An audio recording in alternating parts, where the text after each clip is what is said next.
Yes. Yeah. It was, I look at it.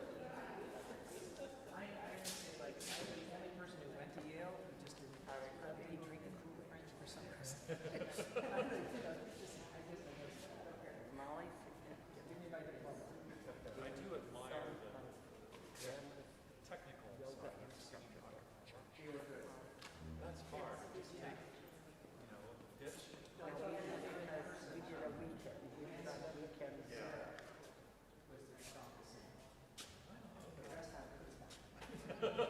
Well, it takes that too.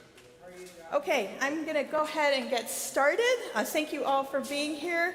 I'm Manisha Dostert. I'm one of the priests here at Christ Church Cranbrook, and we are continuing this phenomenal forum where we're talking about ways in which we can thrive, not just deal with difficulties, survive the pain, but then actually thrive in the midst of our lives. It's very exciting. I think it's a great idea. And so today I will be doing forgiveness. Just as a reminder, we have already covered the beautiful question about our own faith helping us to thrive and how our connections can help us to thrive. And I encourage you to go back on our webpage. We have all of these archived, so you can watch all of them at your own time or podcast them, whatever works for you, so that you can continue to work on this. You can see that we're also going to cover resilience and gratitude and generosity. Forgiveness kind of doesn't fit into these, because the others seem like something that a person who's thriving would do, have faith, be connections, very, very positive, optimistic. Forgiveness already assumes that something went wrong, right?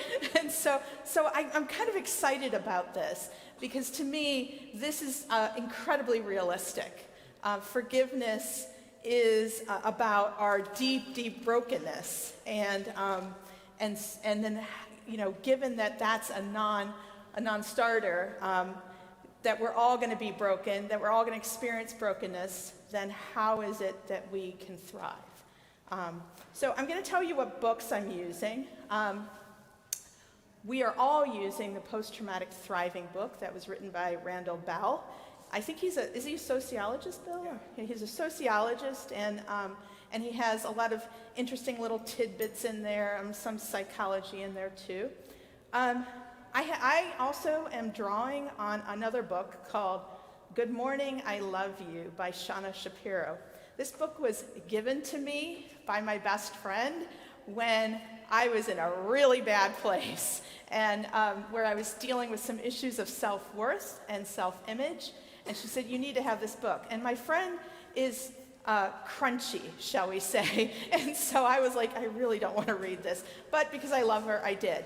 And there was some interesting stuff about forgiveness in there, so I thought I'd include that. And I'm also drawing on the ultimate self-help book in the world, the Bible. I find it absolutely extraordinary, and so some of that my thoughts are from that. So let's talk about what we're going to cover today. I'd like to talk about why we actually need to have forgiveness. Like, what's the purpose of that? I want to talk about what forgiveness actually isn't. And then I want to ask, like, why should I forgive? What animates me to want to do this or to seek forgiveness? And then I have a toolbox for forgiveness, which are like just various practices that you can use throughout your journey of life that may or may not be helpful for you. So you take whatever you want from the toolbox. It's like Ace Hardware. You go in, buy what you want, and leave all the rest of the tools for some other bloke who can figure out what to do with it. So, and then hopefully at the end, if we have time, I would love to hear what you all think, because you are practitioners of forgiveness. You are practitioners of receiving forgiveness. And so you actually have some experience in all this. So why do we need forgiveness? When I was growing up, I had a mother who was easily hurt. She was easily harmed by people. This was the way that she was made. And I remember one day after she hung up the rotary phone back then that we had, and in anger, and with another friend in which the relationship was broken. She turned to me and she said, "You know, Manisha, relationships are like a string, and they're whole and they're complete, and then somebody breaks them." And it was her way of saying, like, you can never have a perfect relationship. And in my mother's story, she just stopped trying, because every relationship broke. And I was so struck by this, and I've kept this idea of the broken string throughout my whole entire life. And I began to look at people as just pieces of broken rope that were frayed at the edges, that there was nothing that made it whole again. And then I began to realize, like, maybe there is an act two. Maybe there is something beyond that initial pain and trauma and suffering. Maybe there is hope for us to make some sort of mending, some sort of new thing. And so I began to realize that why we need forgiveness is we do break, but we need to be tied together again. And so I'm hoping that we can sort of think about that idea of, first of all, acknowledging that no relationship will be that perfect string, but that all relationships, all of our manners of life are made up of knotted rope. So let me ask you, what is not forgiveness? Forgiveness is not forgetting.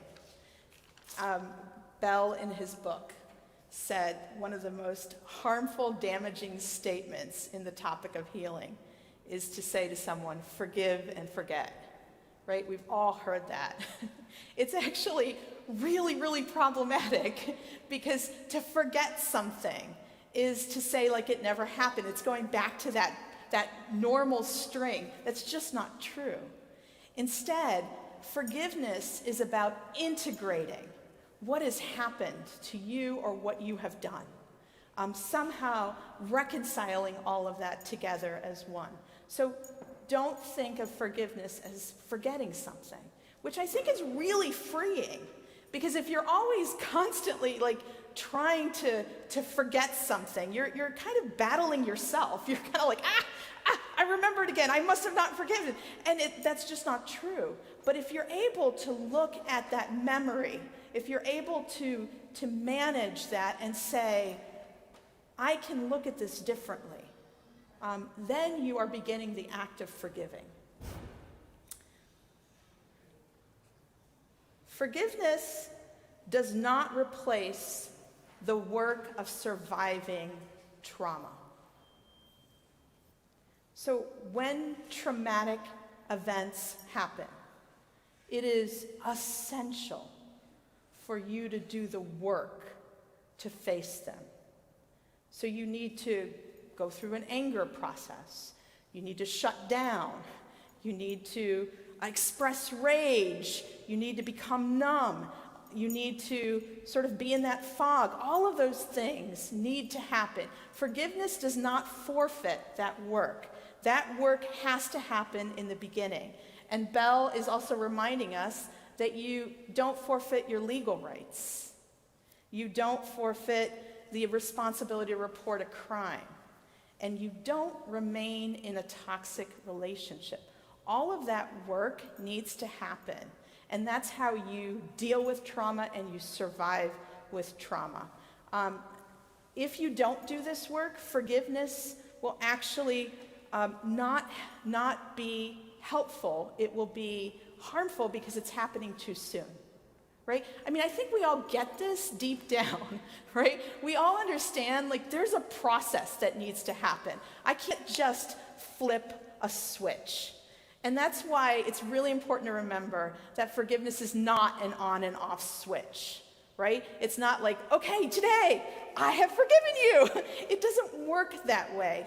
In fact, self-guided forgiveness takes into consideration that we're listening to ourselves, that we're paying attention and we're trusting ourselves in this whole process. And sometimes we just don't want to forgive, right? I mean, do you recognize that? When you are the one who needs to give forgiveness, sometimes you just need space.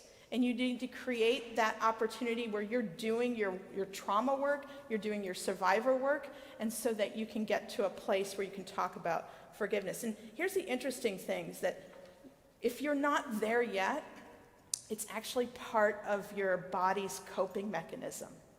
It's you dosing out how to experience the pain of what you had experienced. And this works both if you are the one who caused the pain and if you're the one who's experiencing the pain. So you recognize that there's a time element to this, and you honor that time element. And you just proceed trusting in yourself, knowing that you are doing the right thing. In fact, Bell will say that premature forgiveness is actually re-traumatizing. So if you try it too early, you can actually harm yourself and revisit the trauma on yourself. I think the other thing I would say about this is those of you all and me who are engaged in the act of forgiving and being forgiven, it can't be something binary, like an on-off switch, because it's kind of a mystery. Right? I mean, you sort of kind of fall into it. It's not measurable. The increments in which you enter into the space of forgiveness, it's not a linear pathway, but it sort of kind of happens around you and within you. And I think that's the work of God. I think that is God doing things in God's ways, which are necessarily mysterious to us. We doing good, okay? Okay? All right, good, okay. Forgiveness is not holding a grudge. Obvious, right? But I love what the psychologist said about holding a grudge. So I'm going to read this to you because I found it really helpful. So if you think about when you're in the process of trying to get to the point where you can forgive someone, and let's just say that someone did some harm to you, for example's sake. So someone did something really wrong to you, and you're like, I've had it with that person, and I don't want to talk to them, and they're trying to make amends, and you're not really responding to them, and you're like, gosh, I'm such a horrible person. Am I holding a grudge? Well, here's the difference. Holding a grudge is a more active feeling that we obsess over and take unhealthy actions. So holding a grudge is something that you're going to obsess over and take unhealthy actions. In the normal work of recovering from a trauma, you have to set boundaries. And that's normative and normal. And so there may be people that you're sort of re-managing the relationship with. And that's a little bit about protecting yourself, right? Through the process as you're trying to get through it. It's not about seeking revenge. It's not about holding like a hardcore grudge against them. And if you do have that, you should seek some help, because that is incredibly unhealthy, and you have not done the work of being able to survive that trauma. And you could use some help with that. And here's the other interesting thing, is when you hold a grudge, you end up sort of being hyper-vigilant against the person, and you do that because you're afraid. And you actually create another cycle of being re-victimized.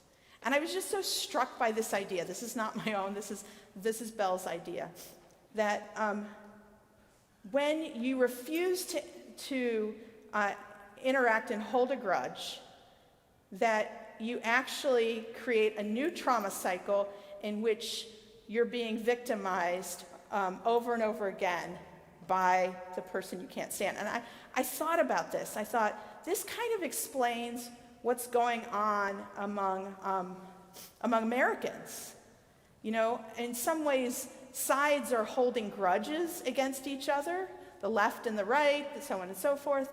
And so they've created this new kind of cycle of trauma in which they're being re-victimized because of that grudge, which I just thought that was really interesting. So forgiveness has nothing to do with those grudges, okay? So that's what forgiveness is not. Why should you forgive? There's a story of two war veterans who were POWs, prisoners of wars. And they meet decades later. And the one asks the other, "Have you forgiven our captors?" And the other responds, "No, never." And so his friend says, "Well, then you're still in prison." We forgive because we need to get out of our own prison. And it's really hard to hear that, especially if you are a victim of trauma, which is the assumption here. You need to be free. And so that should push you to do some of this hard work. Because with freedom, there's so much you can do. One of the things you can do with freedom is you can love.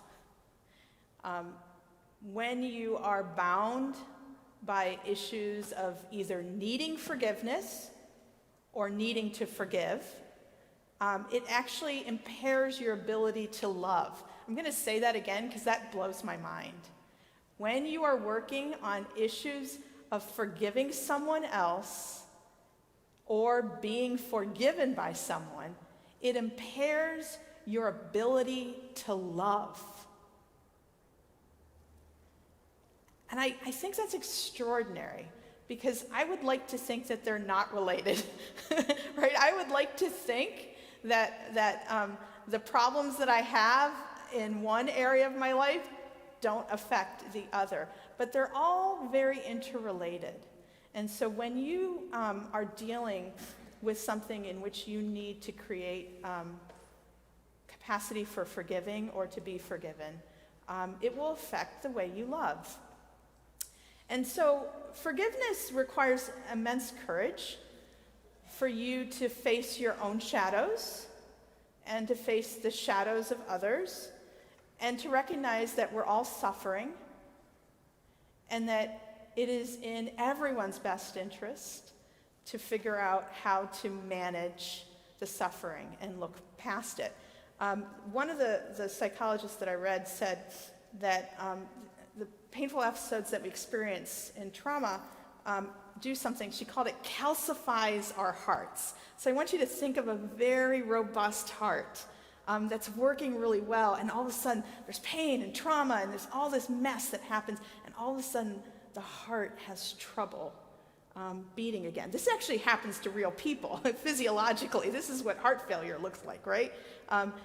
But what she says is that when you begin the process of forgiveness, it helps dissolve the petrified emotional barriers that then allows your heart to beat fully and for you to freely love. So I offer you this beautiful little quote from Rumi. Your task is not to seek for love, but merely to seek and find all the barriers within yourself that you have built against it. That is why we forgive. Another reason to forgive or to be forgiven is to imagine a world that is opposite, a world without any mercy? Do you want to live in a world without mercy? If we had no mercy in this world, if we have no forgiveness in this world, actually Hannah Arendt did some work on this. What's her book called? The Human Condition, I think? Yeah. So in this book, which was written in the 40s, and Hannah Arendt was a Jew, so she was dealing with the aftermath of World War II, and she was a great philosopher, way beyond my understanding. Father Bill probably knows her back and up and down and sideways, but I just was always struck by what she said, which is she talked about forgiveness, and she actually believed that the idea of forgiveness came from Jesus of Nazareth, like it originated from him. I don't think she's right about that, but I thought that was very nice of her to say that. And she talks about how without forgiveness, what would happen, right? We'd all be those ropes that would be broken. And the natural response to something that breaks us is to do in kind, right? To return the favor, right? Every action has an equal but opposite reaction. So you did this to me, I'll do it to you, and so on and so forth. And she saw that as something that actually would preclude us from being our full humans, from being generative in some ways. And she saw forgiveness as the most unique act that a human being can do, because it's not an equal and opposite response. It's a new response. So why you forgive? Because you're actually doing something remarkable, unexpected. What's expected is reaction, revenge, retribution. What is not expected is mercy and forgiveness. Here's another good reason to forgive. Last time I checked, we all got bodies. Our bodies don't do really well with trauma. Our bodies can't handle long-term stress. There's this, in the Bell book, he does a really great job explaining it physiologically. He talks about the sympathetic nervous system and the parasympathetic nervous system and cortisol and adrenaline and all this stuff. And needless to say, your body has normal, natural ways to help you when you're in trouble, right? You know that adrenaline rush you get. You know that that's sort of like when a crisis is happening, your mind is running and running. That's the cortisol running through your veins to make sure everything is revved up. And if you keep doing that, if you keep that revved up, if you keep throwing stress and brooding and anger and resentment at your body, that cortisol and that epinephrine, that adrenaline, it starts to harm your body. It starts to cause all kinds of horrible things to happen to your blood vessel system. It hardens arteries. It ruins your muscles, and it's just, there are long-term effects for this. And so the psychologists love to remind us, like, pay attention to your body. That's another reason to forgive. Here's something really interesting that Bell brought up. If you don't forgive, you are spending time fixating on someone's bad behavior. How does that affect your own behavior? I thought that was a really fascinating question. I was like, oh, because see, we're limited and we're finite. And as limited, finite persons, we can only spend our time thinking and wondering about so many things. If you're spending your time thinking and wondering about the person or persons who have harmed you or the harm that you're causing to others, it's affecting the rest of you, your own behavior. So I thought that was kind of interesting. All right. In the Gospel of John, there's this fascinating thing that happens. Jesus is raised from the dead. It's Sunday morning. He shows up. And Mary is there at the tomb, wondering what the heck is going on. And that Sunday morning, she finds out the good news. She goes and runs and tells the disciples. And of course, they don't believe her. So they're sitting in a room Sunday evening, and it's locked because they're super afraid. They're like, somebody's going to come and kill us too, like they killed Jesus. And Jesus shows up. And he says, peace be with you. And he breathes on them the Holy Spirit. And then he says, if you forgive the sins of any, they are forgiven them. If you retain the sins of any, they are retained. He gives his disciples, you and me, these cosmic powers to forgive, as it is on earth and heaven, and retain. And I am struck by this. I am overwhelmed by this idea. I mean, I'm not really sure how this works, but it's extraordinary to think that a victim has the power in heaven, as it is on earth, to retain the sins. And I don't know about you, but that's a whole lot of authority that I hadn't planned on carrying on my shoulders. And I'm like, oh, get this off, get this off.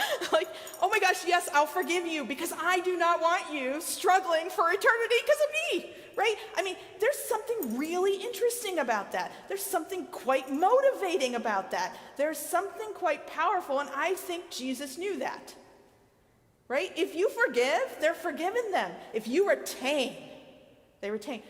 Why wouldn't I want to figure out how to forgive the person?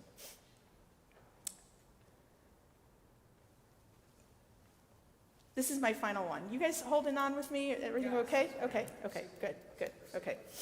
Why forgive? So my mom talked about the cord, the string, right? The broken string. Here's another metaphor, if you will, broken pottery, right? Some of you might recognize this in your own life. This is how it feels. You're just broken. And again, I want to emphasize, I'm noticing that my tendency is to talk about you needing to forgive someone, but this works the other way around, when you need forgiveness as well. You're broken. You're absolutely broken. So there's no fixing this to make it look like it used to look.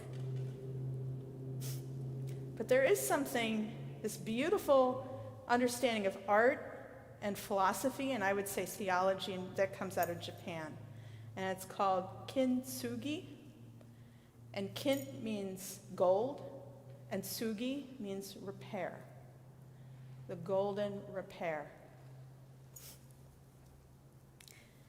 What kintsugi is repairing broken pottery by mending the areas of breakage with lacquer, dusted or mixed with powdered gold, silver, or platinum, with the understanding that the piece is more beautiful for having been broken.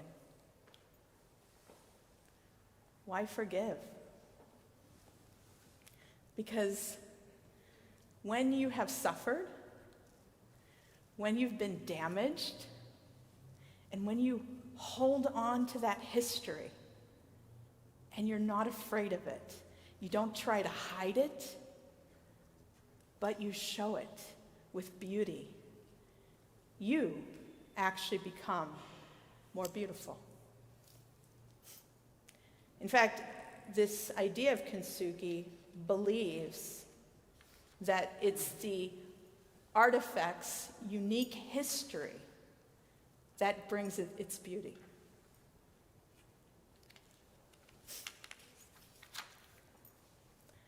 So, how to forgive and be forgiveness. This is a toolbox that I put together of various different ways that you can actually act in forgiveness. And so I hope that you realize, like, it requires some work, right? It requires you to be active and mindful.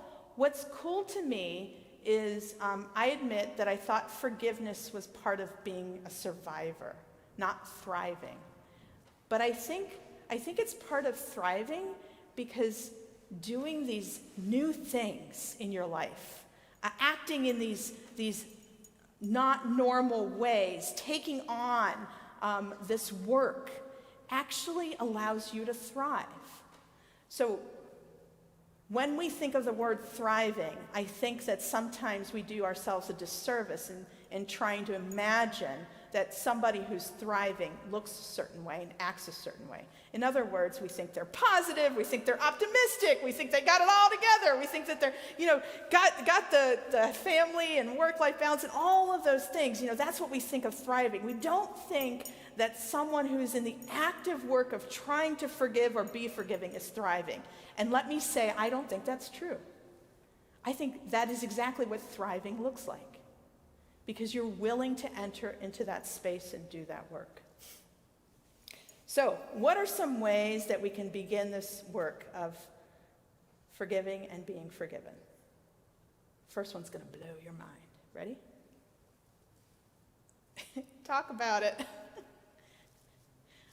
Sounds so banal.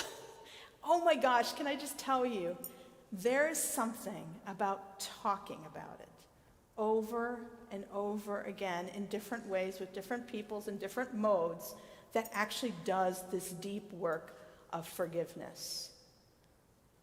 When you talk about it, you actually reduce the stress that the trauma has caused. When you talk about it, you're not solving anything, you're not fixing, you're not finding a solution, but you're relieving the pressure. And that can allow you to heal and move forward. When you talk about it, you establish a narrative, and you put the story in the midst of other stories, and you begin to make connections. My therapist says to me that the way you deal with trauma is you connect. That is the way to move forward, and that's what talking can do. And here's the other really interesting thing that Belle said, that when you talk about the thing, the event, the problems that you're having, it begins to shift your memories and where they actually reside, right? Because they begin in your amygdala, which my nurse friend is going to make sure that I got this right? That's part of your parasympathetic nervous system. That's the way that you immediately kind of respond to things. You fight, flight, flee. That's where that is. And that's where your memories stay when you've first been traumatized. But as you talk about it, as you begin to put some thoughts around it, you move that memory into your hippocampus. Is that right? Or somewhere in your sympathetic or your more advanced nervous system. And that is where you actually can control your emotions, where you have some power over the memory. So it doesn't re-traumatize you, so that you actually have a different narrative and a different way of being with that. So this requires time. It requires you to invest in the time. So remember that when you're doing this work, you're thriving. So you can afford to take the time. It's not something that you have to get over so that you can thrive. You're actually thriving when you do that. Okay. Here's something else for your toolbox. Hope that you can forgive or be forgiven. Hope. Hope. I love this. This is what the psychologist said, Bell said. He said, merely hoping for forgiveness is a tangible step to achieve it. Did you hear that? Like, all you had to do is like, well, I hope I can forgive that person. Boom, you're thriving. I just love that. Because like sometimes forgiving and being forgiven is super, super hard. But just wanting it is actually putting you in a space where you are being your fullest, best possible self. He even says, even a scant or half-hearted effort is a step in the right direction. I love that. Hope. That's going to be used a lot in my toolbox. Okay. This church has helped me realize the importance of talking about mindful meditation. It's something that Father Bill brought in before the pandemic from University of Michigan, and I've heard it talked about a lot. And I offer this to you, with a little bit of trepidation, I guess I should say, because I don't have the same kind of understanding of mindfulness and meditation. I'm born and raised in an South Indian religion, so meditation looks a lot different for Indians than it does for the West. But I thought this was really helpful, so let me offer this to you. So if you need to forgive or be forgiven, the idea is to take some time to meditate. And so it has three different things that you're supposed to do. The first step that you're supposed to take is to reflect on what happened.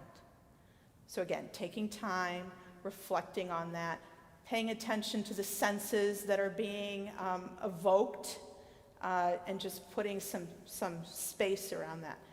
The second thing is you're supposed to attend to how that affects you. What are you noticing about you? Are you starting to get angry? Are you starting to feel less clear? Are you having some problems? I love the third step. This third step is a mantra that you say over and over until you're done. And the mantra is, may I forgive blank.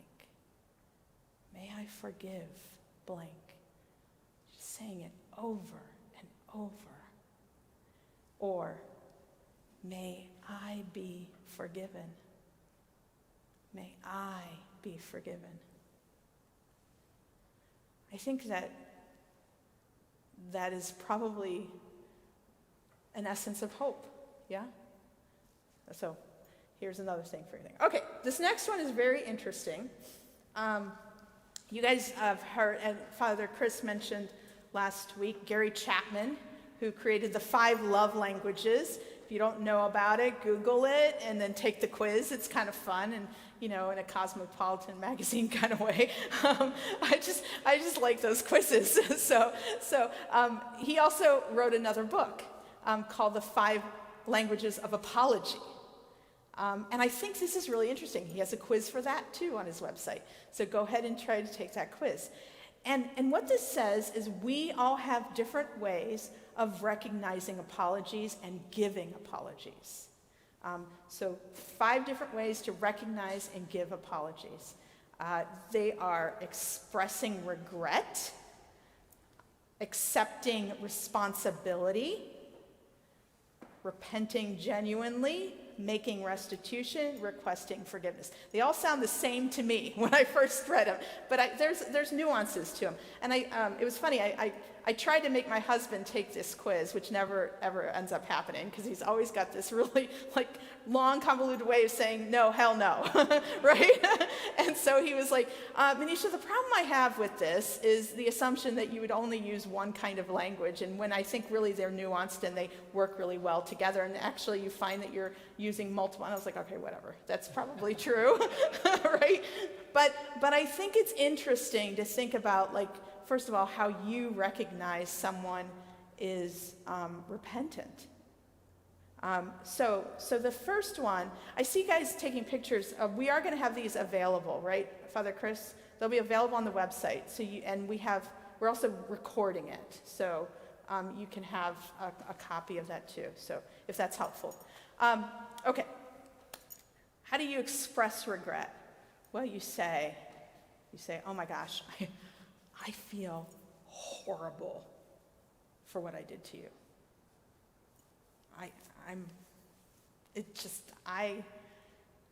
I really, really am sorry that I did that to you. So that's regret, okay? When you accept responsibility, you say, when I did this, so it's looking past, it's looking at your history. That's accepting responsibility. When I did this and this and this, I was really wrong to do that. I shouldn't have done that. That was my mistake. And so someone who likes this wants to hear that you know what you did wrong, right? When you repent genuinely, this is saying, I just think I've caused you so much pain, and I hate that happened, and I'm not going to do that again. And here's what I'm going to do differently from now on. So there's a forward-looking way to this. So you're saying, I'm going to act differently. So the one is backwards, the one is forwards. All right, making restitution. I'm so going to make it up to you. Here comes the flowers and the chocolate, and I'm going to do the dishes for a whole week, right? I mean, you're going to figure out a way to make up for this. And then the fifth one is actually the one that Jesus recommends. Will you forgive me? And I want to say something. I've been thinking about this for years, and I don't know if it's right or not, but I think asking someone, will you forgive me, is very different from saying, I'm sorry. Because I am sorry has everything to do with that person. Will you forgive me puts you in this place of deep vulnerability where you have to let the other person do the work with you. And that maybe is the knot tying. So here's another thing for your toolbox. I got to tell you how many I have. Forgot to tell you that. I got 7. Okay, so we're almost done. 5, increase your emotional intelligence. This is from Dan, what's his name? Dan Bell? No. What is it? Yeah, Mr. Bell. This is from the book Post-Traumatic Thriving. He talks about your EQ, your emotional intelligence. And what your emotional intelligence is the ability to control your emotions rather than letting your emotions control you. This is the hardest one for me. I'm like, what? I am a roller coaster. So this is your capacity to identify and monitor and manage your emotions. And apparently, he made this crazy cool chart that I'm just like, okay, this is overwhelming. So let me try to explain this to you. Andrew, I'm going to the slide here. Okay, so this is unhealthy behavior, and this is healthy behavior. So that has to do with you. Like, are you acting unhealthy, or are you acting healthy? And then this is if you're in a good environment or a bad environment. So if you're in a negative situation, a bad environment, or if you're in a really positive situation or a good environment. So this is internal, this is external, right? So if your internal and external sucks, right? And you're not doing the work and it's a terrible place to be, you end up with antisocial behaviors and you're embittered. And you're angry, raging, blamer, abusive, disdainful, mean, and deceitful. Anyone want to read? No. I'm just joking. Okay. So that's obviously not a great place to be. It is ironically where I think everyone who experiences trauma begins. Because that, to me, seems to be the place where internal and external kind of implode. So. Let's say that your situation changes, but you don't. You're still dealing with your internal issues, but your situation gets a little bit better. Then you're a narcissist and you're superficial because you haven't made yourself, I know, right? And you deal with depression. You're shallow, you're fake, you flaunt things, you're vain, selfish, and oblivious. So far, I think we can agree none of these things really are what we want as for ourselves or for others. So let's move over to the next quadrant. So let's say that you're still in a harmful place externally, but you are doing your internal work. And maybe this is the one that we can say is probably more realistic in our lives than anything else, right? So up here, you show courage and wisdom. I love that, courage and wisdom. If you think about if you're in a place that is not healthy, but you're wise, that means you know. You know better. You know what it should look like, and you know that it doesn't. And the way that you are up there is forgiving. You're responsible. You're empathetic. You're authentic. You're warm. And you're ethical. And now, utopia, where everything is working. And may this happen to each one of you every day. When you are your best possible self in the best possible place, you are kind and you're full of passion. And the way that you act, you're grateful, you're accepting, you're fun, you're happy, and very interestingly, you're inclusive. You embrace everything. So the idea is, one of your toolbox for forgiveness is to increase your capacity to be able to do these things. Your EQ, emotional qualities. Okay. One of the things that I've noticed over my years of experience of forgiving and being forgiven is it's like going to the gym, if I ever did that, which I don't. but it's like, you go, I watch my friends, I watch my clergy friends who go to the gym all the time, and it's a habit to them, right? It's just practice. It's just part of the way that they live. I think Father Chris was talking about in the sermon, the rule of life. One of the rules of life that you can have is to be slow to anger and quick to forgive. They're connected. Practicing ways in which you can not get triggered.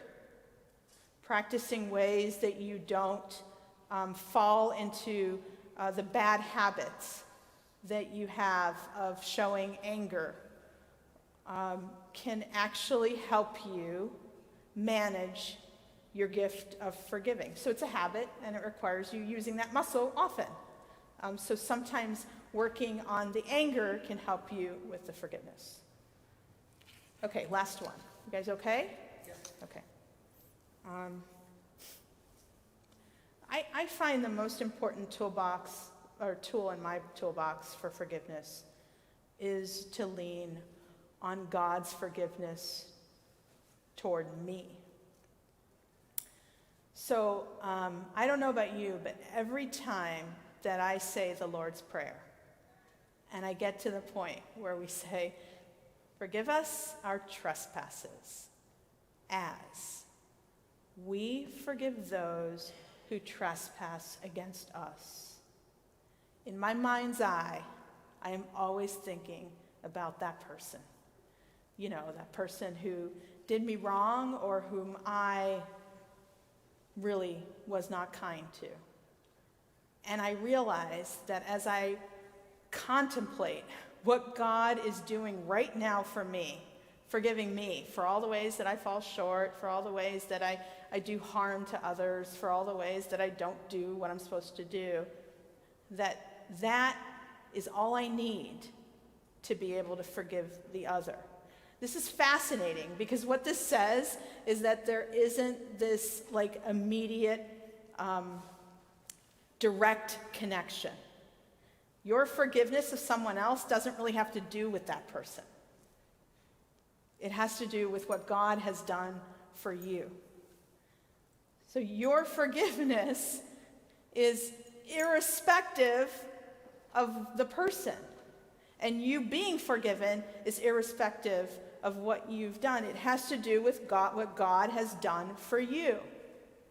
There's this parable, this really weird parable in the Bible where there's a servant who owes the king $1 gazillion trillion, almost that much. You think a $3 trillion spending plan. So this guy owes the king more. And he's like, forgive me.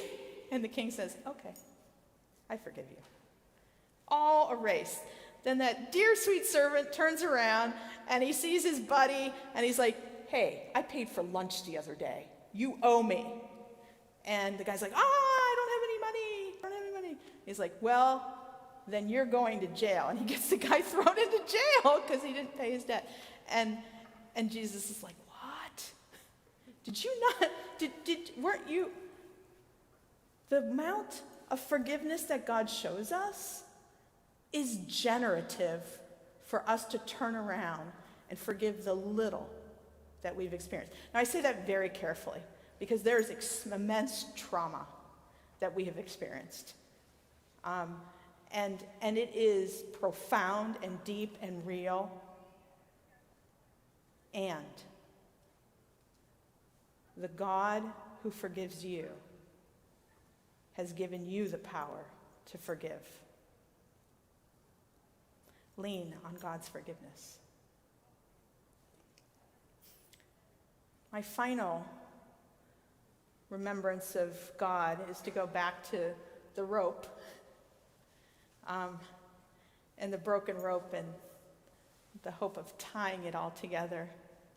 There's a beautiful scripture that comes from the book of Ecclesiastes, and it talks about how two people are better than one. And we use it a lot in weddings, right? Say, it's you guys can keep yourselves warm when you're cold. you can do twice as amount of work.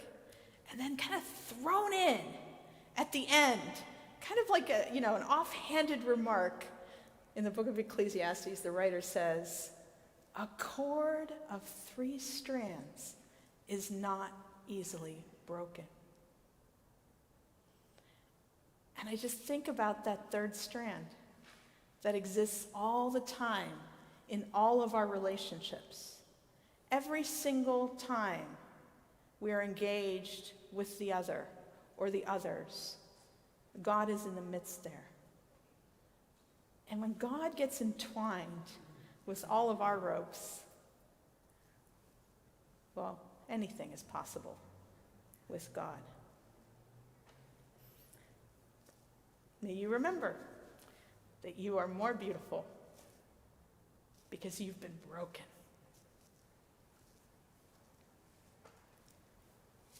Okay? There's also a question that came in over online. But why don't we get through your questions? And We can do that. Yeah, whatever you want to do. Finish the questions then. Well, These are just generative questions. So the question for clarification was, what's the difference between holding a grudge and setting boundaries? And I think you answered it somewhat, but I think it bears repeating. Yeah. Again, this distinguishing factor was set up by the author Bell, and what he said was that when you are actively working so there's actions behind this, and you're creating, I would say, repetitive ways of not setting boundaries, but creating the freeze space, where you refuse to engage. That has gone to the part where you're not actually in the process of forgiving. So when you experience this place where there's a brokenness in relationship, part of your care, part of your self-care in that space is to create the space so that you can do the healing. You recognize when you're doing that. You recognize when you don't have the capacity to be able to deal with the other person. You understand where you need to create some boundaries so you can get a little bit more healthy, where you need to walk away from the relationship. You recognize that. Holding the grudge is when you're actively doing something and you're cognitive about it. Does that help? Yeah. Do you have any more thoughts about that? No, I think you did a really nice job. I also think that running through grudge holding is resentment. Thank you. Right? And that's kind of the, and usually when someone's setting boundaries, they're practicing what I like from Al-Anon. There's a term that gets used that you detach with love. And really what that means is you set boundaries. You don't rescue. You don't enable. but that doesn't mean you stop caring for that individual. And I think with grudges, there's always an element of resentment. That person is renting space in your head, you're obsessing about them. It's actually, to really nurse a good grudge, you have to kind of actually have no boundaries.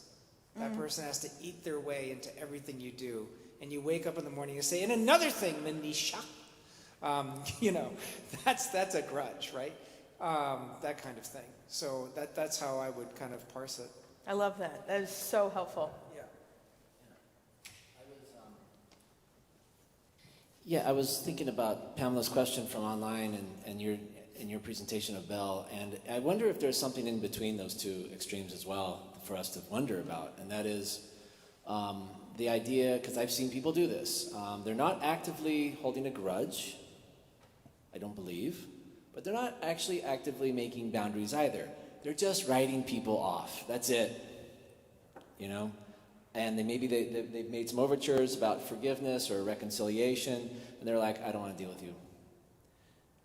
So I don't know that they're actively doing the resenting. Maybe they are somewhere deep back in the back of their mind. But I think there's also an avenue that we can take as people to just write people off and just say, that's it, I'm done with you. Done. Out. And I wonder if we could, as Christians, push back on Bell a little bit to say, again, because we can let ourselves off the hook and say, well, I'm just writing good boundaries, I can make all kinds of good boundaries and keep everybody out. I love that. So these were just generative questions. I'd love to hear what you think, you practitioners of forgiveness and receiving forgiveness. Here we go, just because everybody's at home. They're following along, William, they want to hear what you say. Well, my question was for Father Chris. Do you believe that the boundary could possibly be no more communication with this person?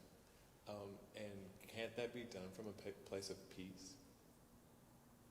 Or, or not?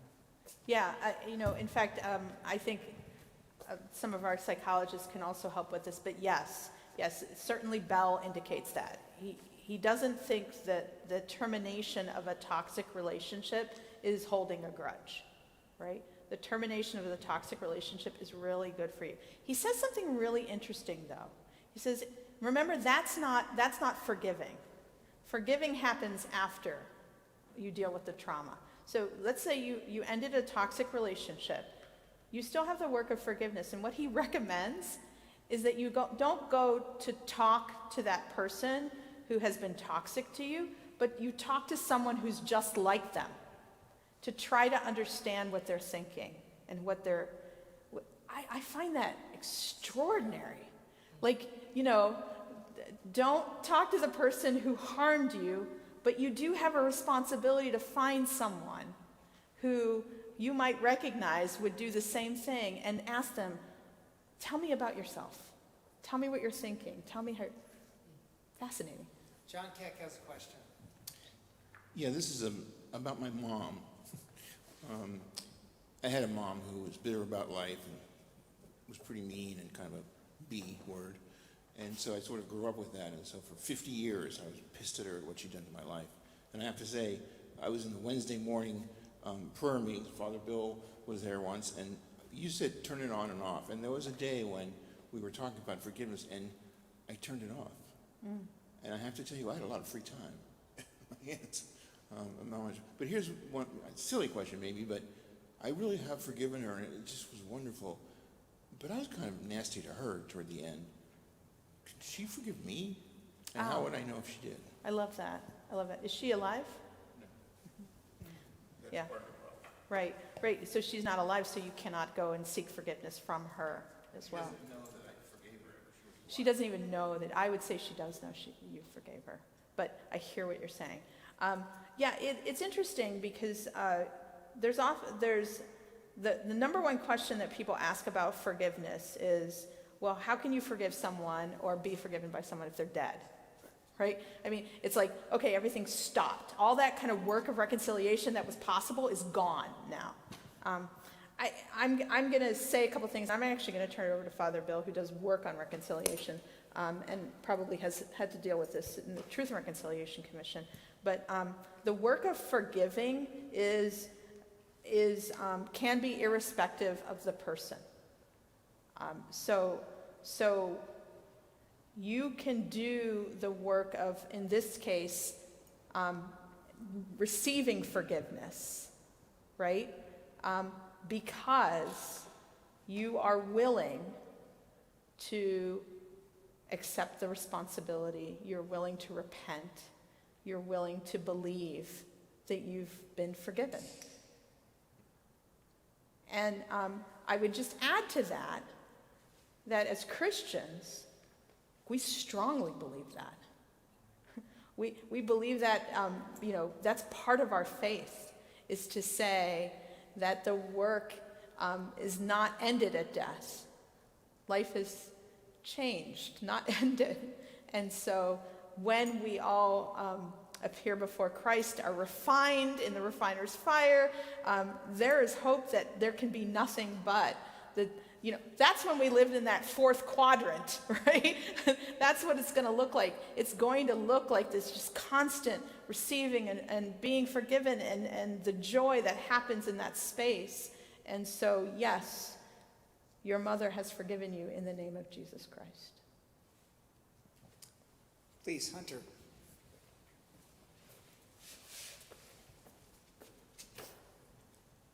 Following on what you said, John, and Manisha, your response, it quickly made me pull out this and check and say, do I remember this right? Is this line, we acknowledge one baptism for the forgiveness of sins? And it was only because of one of these sessions that I did some leadership of a session that I really dug into that line. Otherwise, I don't think it would have jumped out to me so. So, John, my thought around it is just as Manisha says, that faith and forgiveness are so closely tied that it's a foregone conclusion that your mother would forgive you, has forgiven you, because we are all already forgiven through Christ. I wanted to just add a few really quick things that came from when you talked about what does not forgiving do to our own behavior. I realized that when I don't forgive, I probably then use that negative frame of reference for everything else I see that person do wrongly. Nice. Yeah.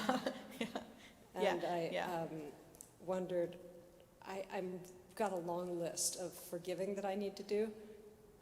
I probably should do a little more thinking about places I need to be forgiven. Yeah, thank you, Hunter. Hand that over. Chris has got back there. No, we got one. Then I'll work. Anybody else? Raise your hand as Hannah's speaking, but listen to Hannah too.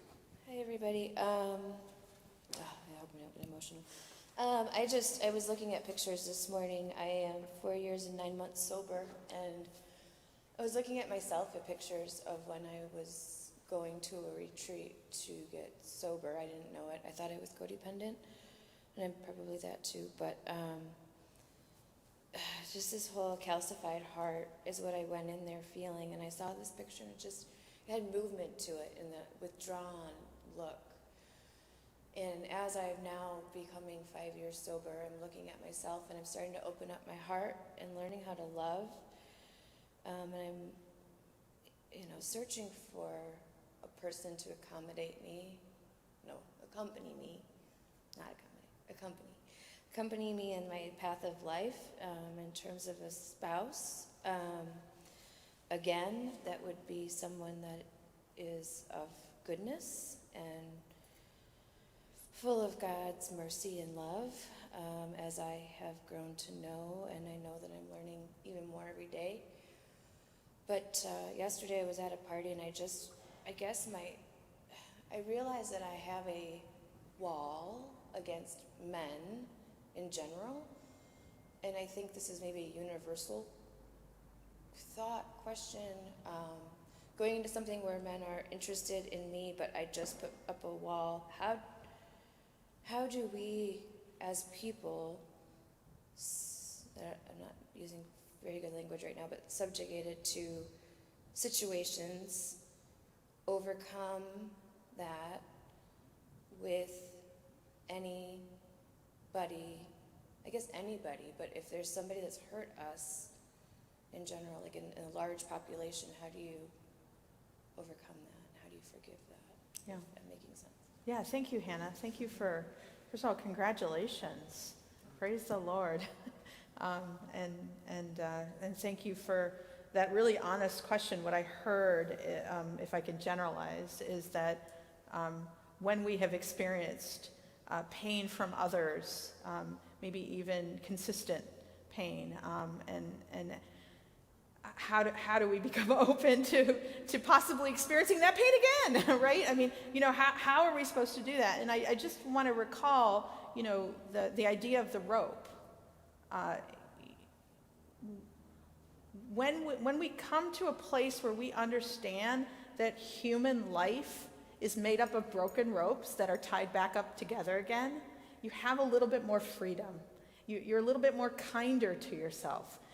There is no way for you to understand what's going to happen in the future. You can only trust what you're able to do today. And today, if you step out vulnerably and you trust in yourself, you trust in God, and you trust in the other, that is amazing. That is profound and courageous. That is you being the best possible human being you know how to be. There's no guarantee of what's going to happen. None. I want to just add one other thing, if it's okay, just because it's something, what you're identifying is something I can relate to. What happens when people are struggling with addiction is oftentimes it's strong emotions that are anesthetized by the drug of choice, right? So that's how you get a sense of self, a sense of wholeness, a sense of peace, and actually that use of that intoxicant is a way to cope. And then when you take it away, or you give it up, or what happens, there's something that remains that stood behind the use, right? Which is, many people who struggle with addiction, for them, emotions are infinite. You never experience just anger. You experience anger that goes on for days. And so part of the reason why a drug of choice becomes a good idea is you needed to just get some kind of moderation of the hurt or the anger, or sometimes even the joy. Sometimes all the things the strong emotions you feel.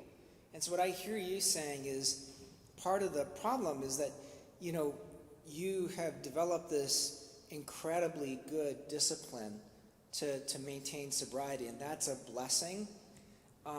And the challenge is when you get into a relationship where you have to let down that wall, you're going to have all of that vulnerability, as Manisha was saying, comes into play, and that's where the terror is, right? Because in the past, when you would experience strong emotion, you would just go to your drug of choice, and then you'd feel better.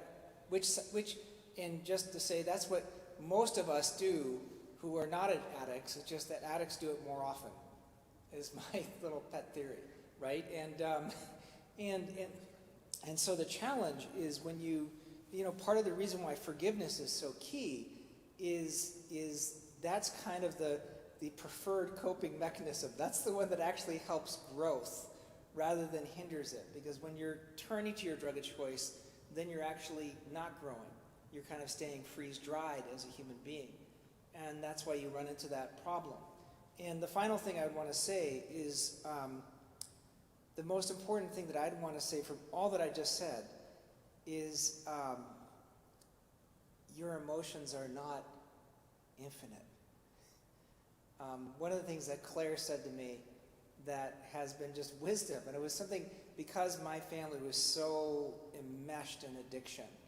I never knew how I didn't know how to behave in normal ways.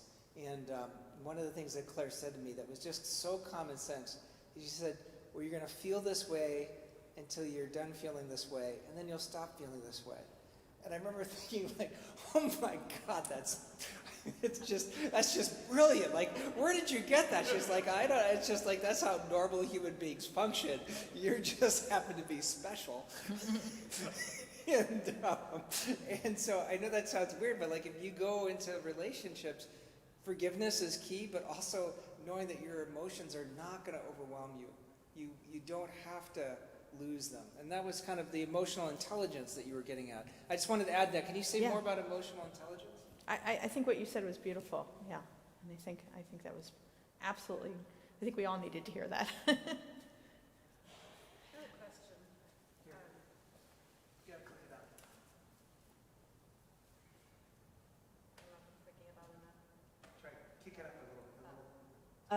You talked about forgiveness is not an on and off switch, but a process.